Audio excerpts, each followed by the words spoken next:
أعوذ بالله من الشيطان الرجيم. بسم الله الرحمن الرحيم. نون والقلم وما يسطرون. ما أنت بنعمة ربك بمجنون، وإن لك لأجرا غير ممنون، وإنك لعلى خلق عظيم. فستبصر ويبصرون بأيكم المفتون. إن ربك هو أعلم بمن ضل عن سبيله، وهو أعلم بالمهتدين. فلا تطع المكذبين، ودوا لو تدهن فيدهنون. ولا تطع كل حلاف مهين، هماز مشاء بنميم، مناع للخير معتد أثيم، عتل بعد ذلك زنيم، أن كان ذا مال وبنين. إذا تتلى عليه آياتنا قال أساطير الأولين، سنسمه على الخرطوم. إنا بلوناهم كما بلونا أصحاب الجنة إذ أقسموا ليصرمنها مصبحين، ولا يستثنون.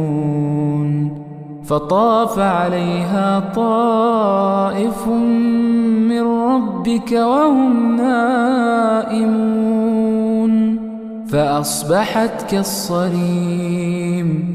فتنادوا مصبحين أن اغدوا على حرثكم إن كنتم صارمين.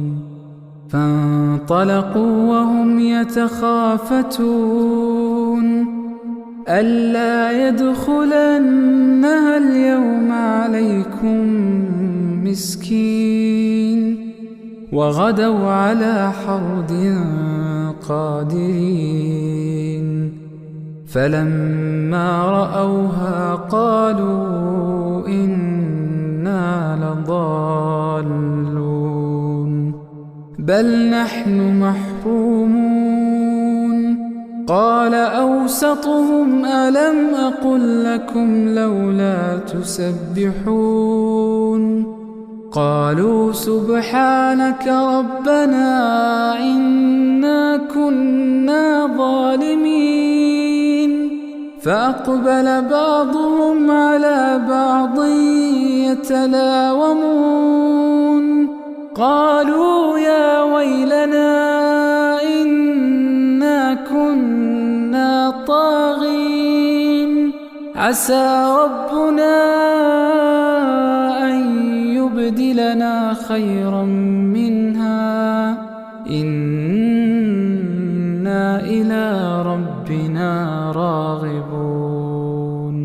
كذلك العذاب ولعذاب الآخرة أكبر لو كانوا يعلمون. إن للمتقين عند ربهم جنات النعيم. أفنجعل المسلمين كالمجرمين؟ ما لكم كيف تحكمون؟ أم لكم كتاب فيه تدرسون؟ إن لكم فيه لما تخيرون.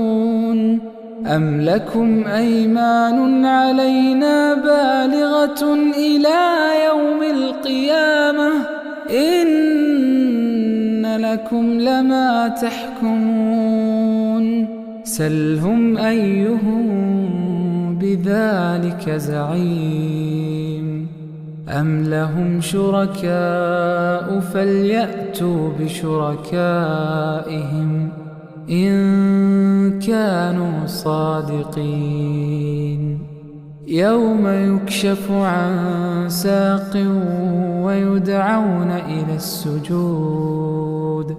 ويدعون إلى السجود فلا يستطيعون خاشعة أبصارهم ترهقهم ذلة وقد كانوا يدعون إلى السجود وهم سالمون فذرني ومن يكذب بهذا الحديث سنستدرجهم من حيث لا يعلمون وأملي لهم إن كيدي متين أم تسألهم أجرا فهم من مغرم مثقلون أم عندهم الغيب فهم يكتبون فاصبر لحكم ربك ولا تكن كصاحب الحوت إذ نادى وهو مكظوم لولا أن تداركه نعمة من ربه لنبذ بالعراء وهو مذموم فاجتباه ربه فجعله من الصالحين وإن يكاد الذين كفروا ليزلقونك بأبصارهم لما سمعوا الذكر ويقولون إنه لمجنون وما هو إلا ذكر للعالمين